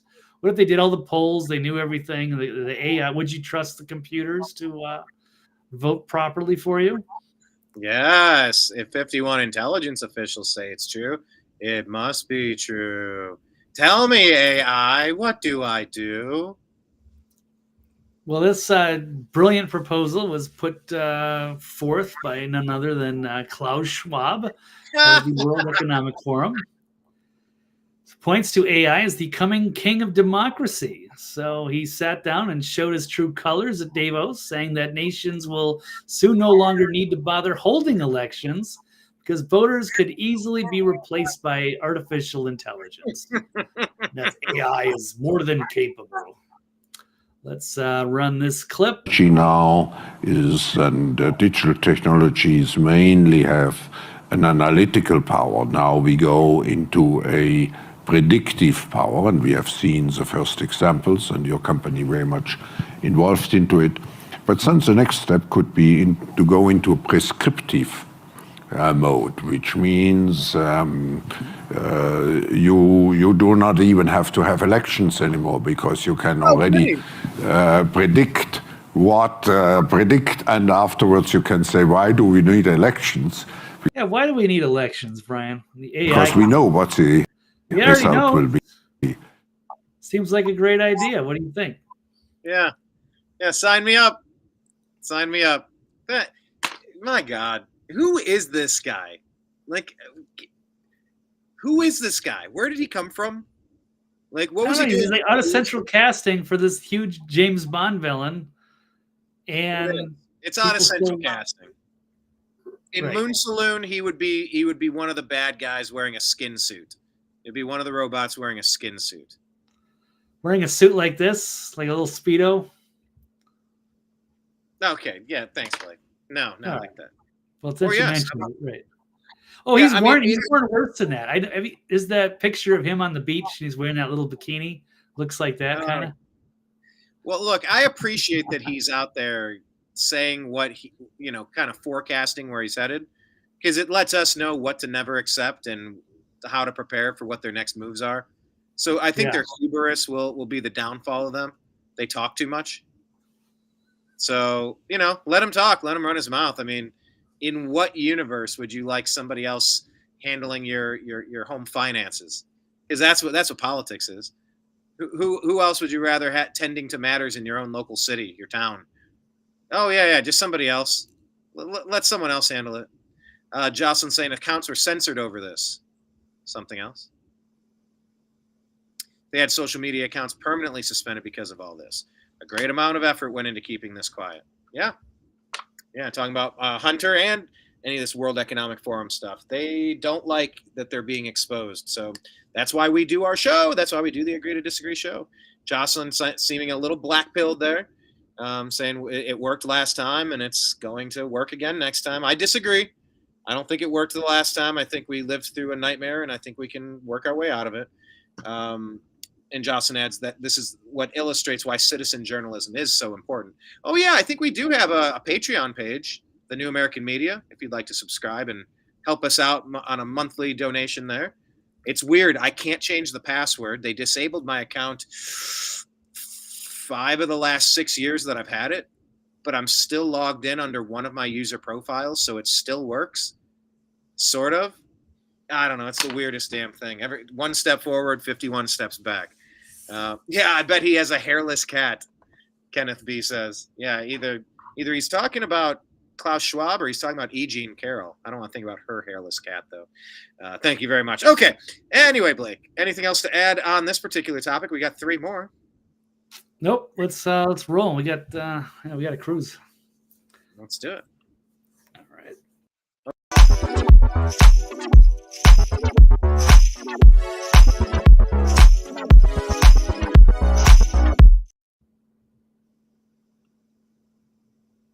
All right. Speaking of hairless cats, no, I'm just kidding.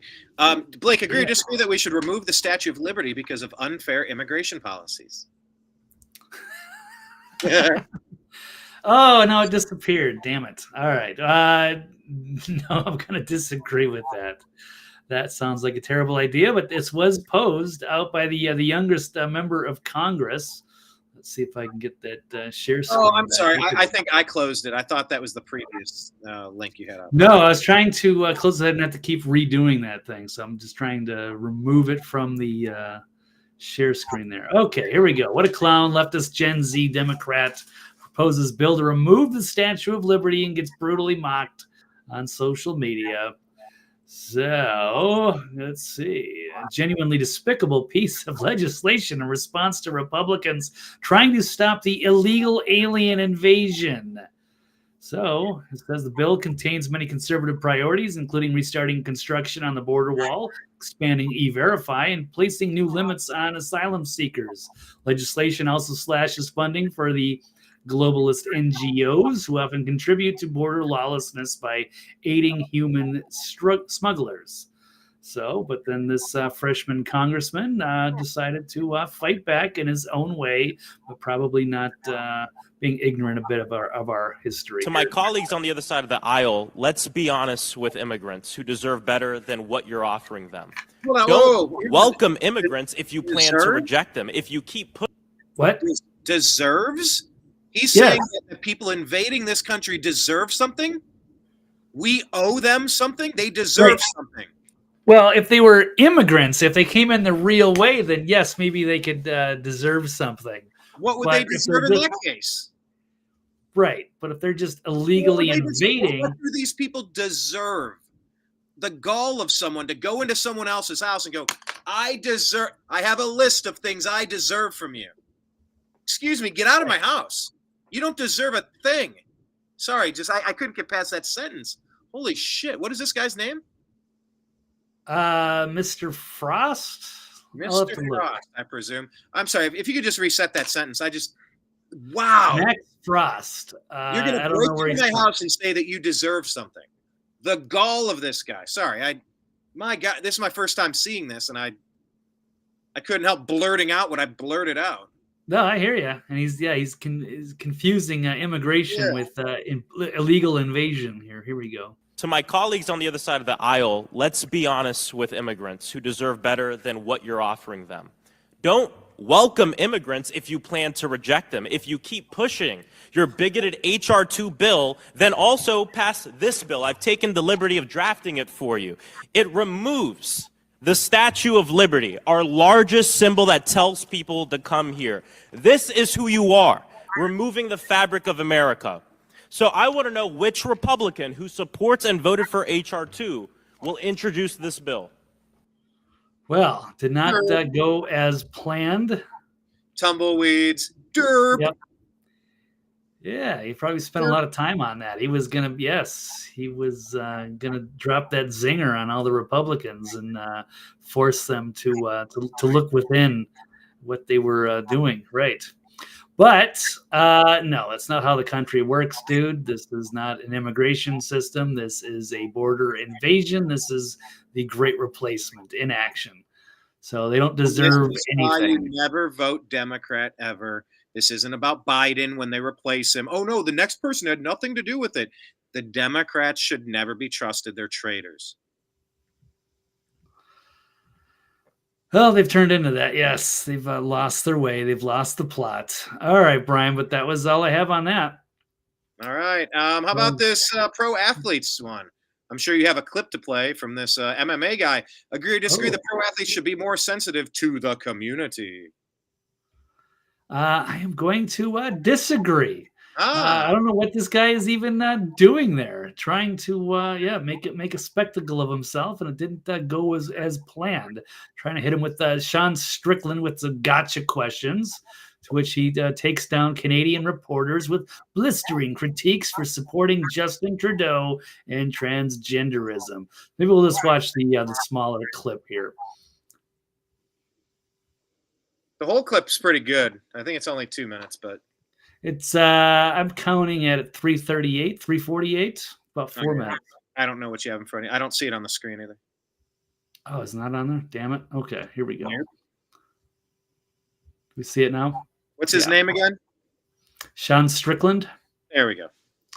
UFC champions. Yes, he got hit with some Canadian reporters. And so here we go. Here's the 40-second clip. Thanks. Sean, Neil Davidson from the Canadian Press. Welcome to Canada. Oh, congratulations! Yeah, fucking the Canadian Press, man. Were you a COVID bank account stealer too? Were you on board with that? No. Are you left wing or right wing? Were you a Trudeau? We got one of the fucking commies with the press. We got to know where this man stands. Were you non-biased? I think I'll ask the questions here. Oh, he thinks he'll ask. Oh, we fucking know. Maybe I should just pass on this motherfucker. He's gonna go back. He's gonna go back and fucking give my bank account information to fucking Trudeau. I think he already knew what was about to come. Let's try running this one. Teammates, from peers. You said you've had great interaction with fans pretty much all the time. I did want to ask, you're in Toronto. Welcome. Glad to hear it's been great. Are you Canadian? Of course I am. Are you part of the fucking opposition? Are you? I don't know how to phrase that. You got like fucking. Yeah. Well, I did want to ask. Did you vote for Trudeau? I'm not gonna say. And let me tell you something right now. If a man says he's not gonna say, like, if you ask a motherfucker, did you vote for Biden? He's like, well, I'm not gonna say. That's none of your business. He voted for fucking Biden. Sean, so hey, Sean, I'm glad you had great experiences. So this is what I'm talking about, you guys. The enemy of Canada. Sure, all right. That's what it's got to be. It's got to be. We've got a pretty supportive gay and lesbian community in this city. I did want to ask you about something you wrote a couple of years ago. You said, if I had a gay son. Really, the guy's like a champion fighter. He's at a press conference, and you're going to bring up something he said a couple of years ago about the LGBT community. I mean, just get the fuck out of there.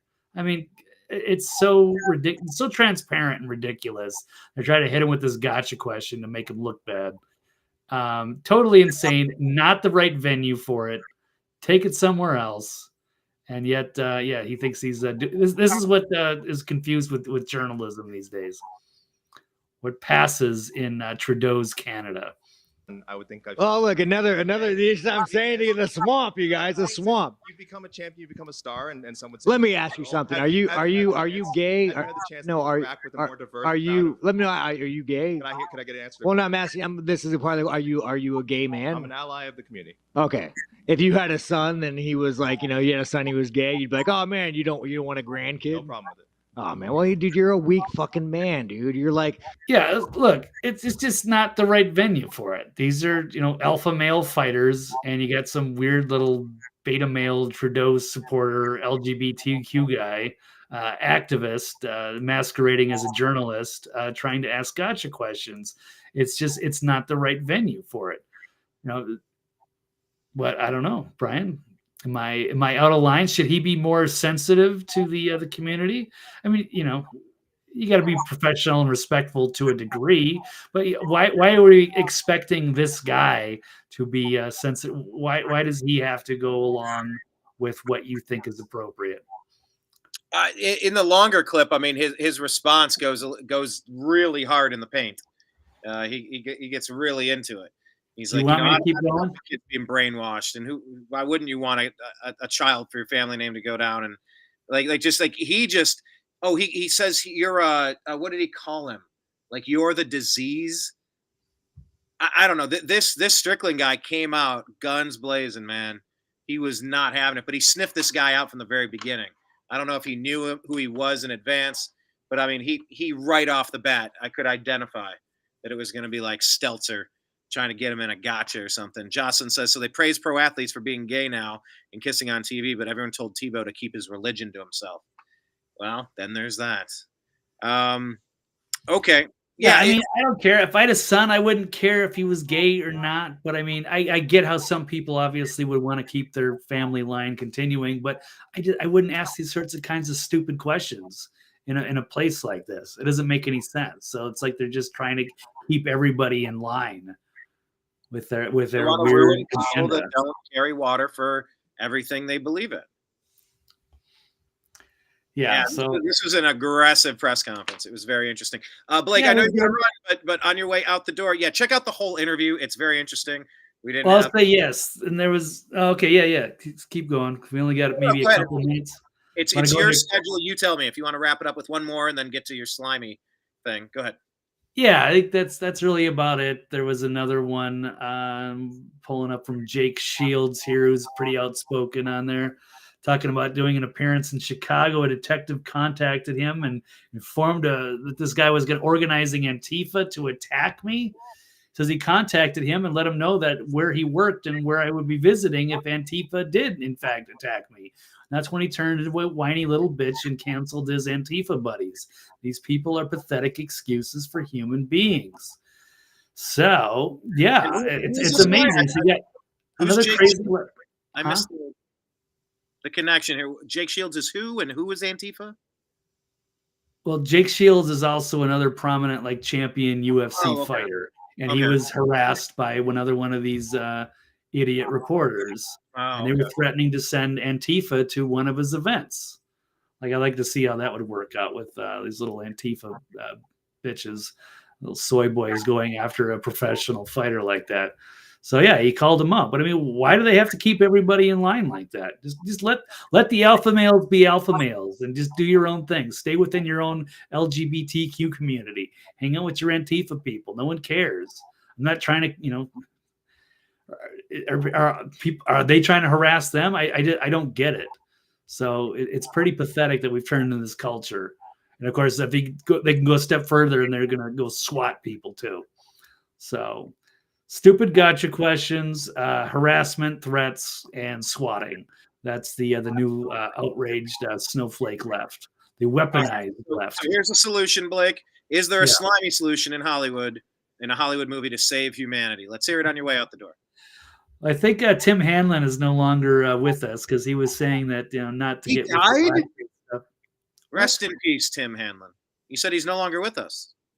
Not on our show right now. I haven't seen him post anything in a while. But he was saying, I thought he said he's no longer with us, like he passed away. no, he's one of our frequent chatters in the audience. But he did post a couple of these earlier. I have faith more people are waking up. Your positive attitude adds to the positive collective, not the machine. Sit back and enjoy a bowl of spiritual popcorn. So, Brian, you know, I've been kind of floating the idea, like, what is the solution? How do we get out of this?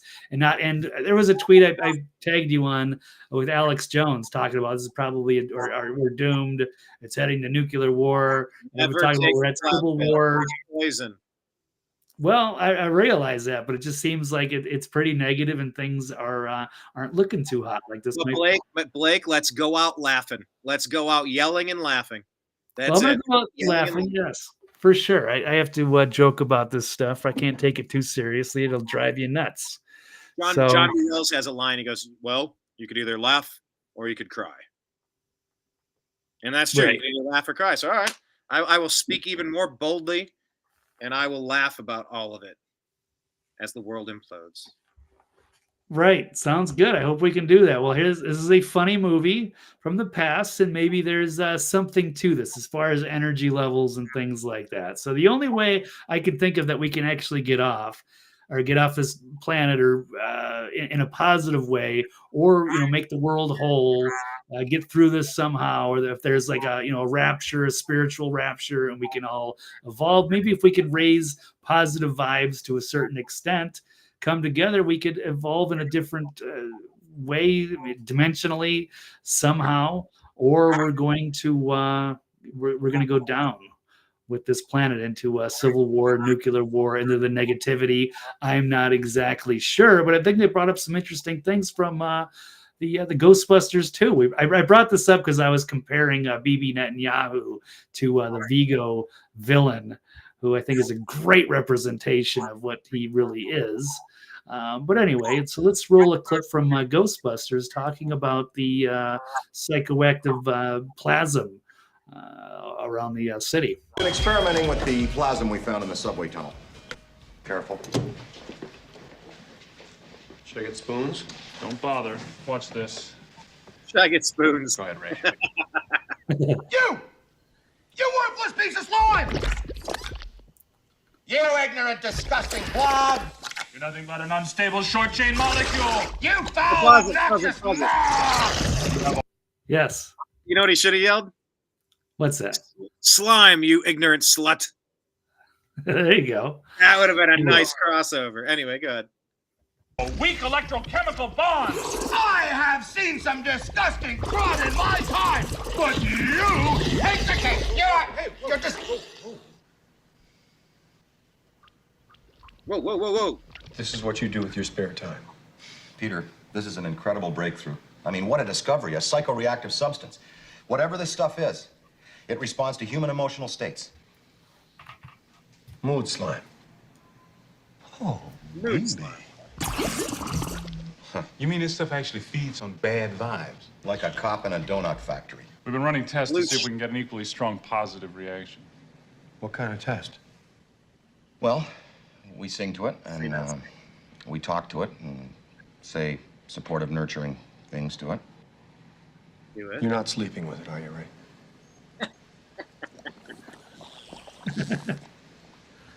How would that even work? You. It's always the quiet ones. You have. All right, but carrying it over, so they bring this up to the mayor of New York in the movie, and let's see what he has to say. And by the way, before you get to the mayor, I just want to say they've done experiments when you talk trash to water, and when you sing. Yeah, you're absolutely right. That is a true phenomenon. If you say nice things to plants, and if you play nice music, or if you talk trash to plants, like they wither and die, there is an energetic thing, and there's the loosh that the Hillary Clintons of the world, the demons, they feast upon the energy. They're vampires, succubuses, and incubuses. What's that? Oh, that's right. I was even writing that down. Water. Well, I can barely read it, but yes, exactly what you're saying. But this is kind of my hypothesis of how we could actually turn things around on this planet for all of us to thrive, is with this crazy positive energy. But I'll roll this last clip here. Dan Aykroyd's pretty interesting character as well. He's been on Coast to Coast many times. Super deep into the paranormal, if you're not aware. You should check out his old interviews with George Norrie and others. Right. I think he's got a History Channel show too now. Oh, okay. I haven't seen it. Conspiracy theory thing. Yep. Here we go. This is who now? It's going to be the mayor coming up? Okay. The mayor is right here on the left. I don't see anything on the screen. Oh, damn it. It's still paused with the last screen. Okay. You're talking about Dan Aykroyd, and I thought you were looking at him. Okay. Let's run it again. Here's the mayor of New York. Mr. Mayor, we're here tonight because a psychomagnetheric slime flow of immense proportions is building up beneath the city. Psycho what? Psychomagnetheric. Big word. Negative human emotions are materializing in the form of a viscous psychoreactive plasm with explosive supernormal potential. Does anybody speak English here? Yeah, Your Honor. See, what we're trying to tell you is like all the bad feelings, all the hate, the anger, and violence of this city is turning into this sludge. Right. Now, I didn't believe it at first either, but we just went for a swim in it, and we ended up almost killing each other. This is insane. Do we really have to listen to this? Can't you stop your lips from flapping for 2 little minutes? 2 little minutes? Have you been out on the street lately? Do you know how weird it is out there? We've taken our own head count. There seem to be 3 million completely miserable assholes living in the tri-state area. Oh, please. At least. I beg your pardon, 3,000,001. Hey. And what Budgie Brain here doesn't realize is that if we don't do something fast, this whole place is going to blow like a frog on a hot plate. Yeah, right. What am I supposed to do? Frog Go on on a hot television and tell 10. Okay, hold on. This is the key line right here. Well, I have to talk over it so that it's fair use.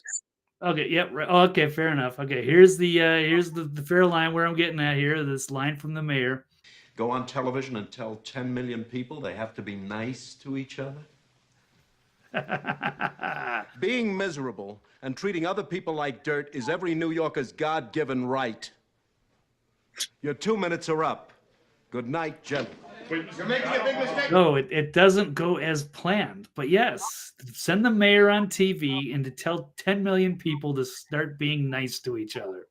So if there was some way to just raise the positive vibrations of the entire planet, not necessarily has to be in some whatever psychomagnetheric slime, but just in the overall positivity, is there a way to evolve out of this disaster that we're heading towards, Brian?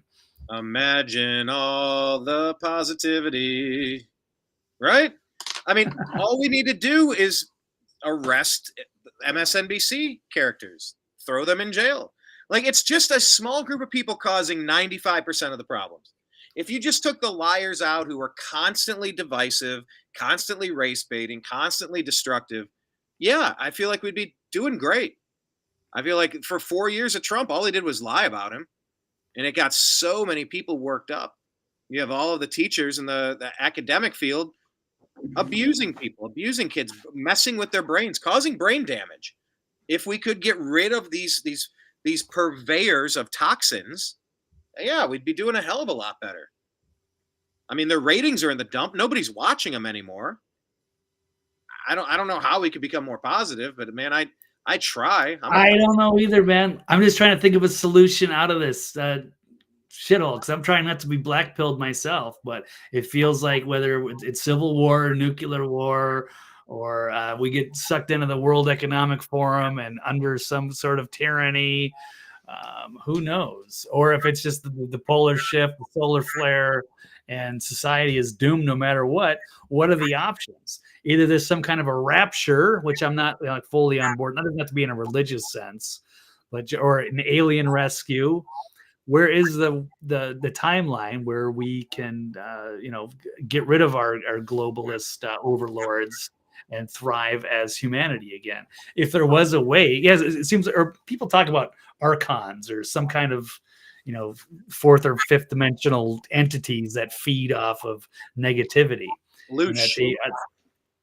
Right, or whatever they are. But yeah, it's just to keep humanity under its thumb and keep us in that state of negativity, and we can never get out of it. But they need that. They're parasitic, and they feed off of that energy.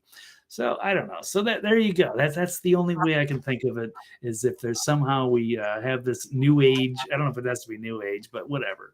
Some kind of a positive transformation that can change everything. And I thought that that Ghostbusters 2 reference would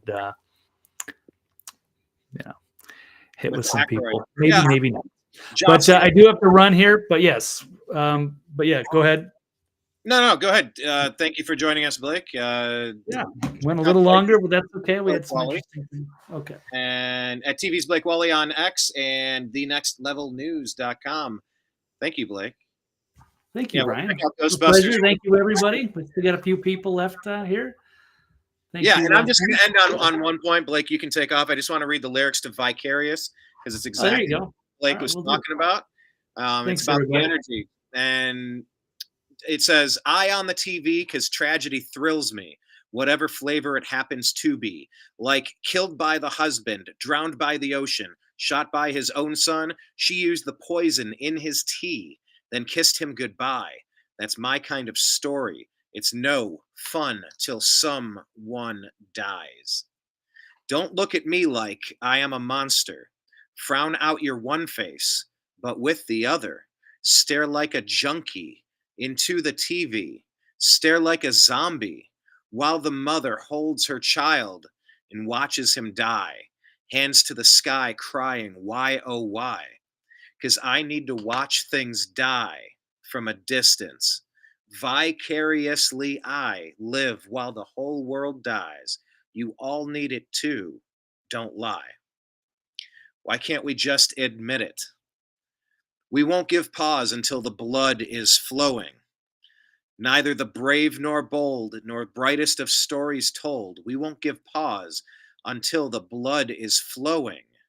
I need to watch things die from a good, safe distance. Vicariously I live while the whole world dies. You all feel the same, so why can't we just admit it?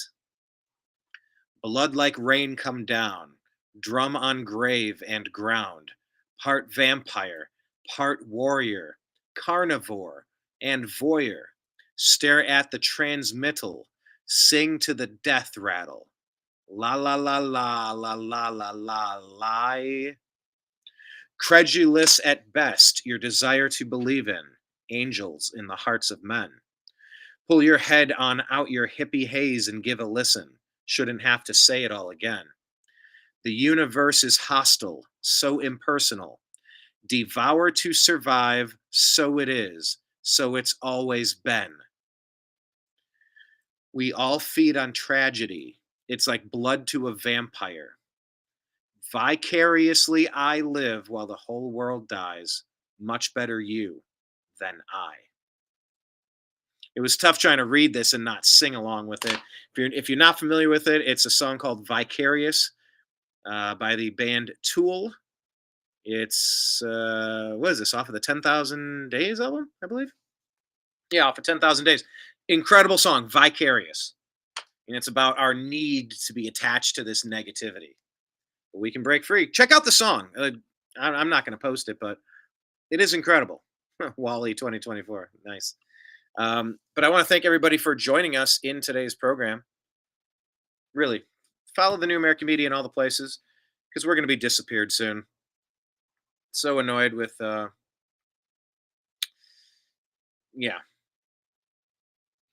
so annoyed with the YouTube censorship already. 2 different interviews taken down.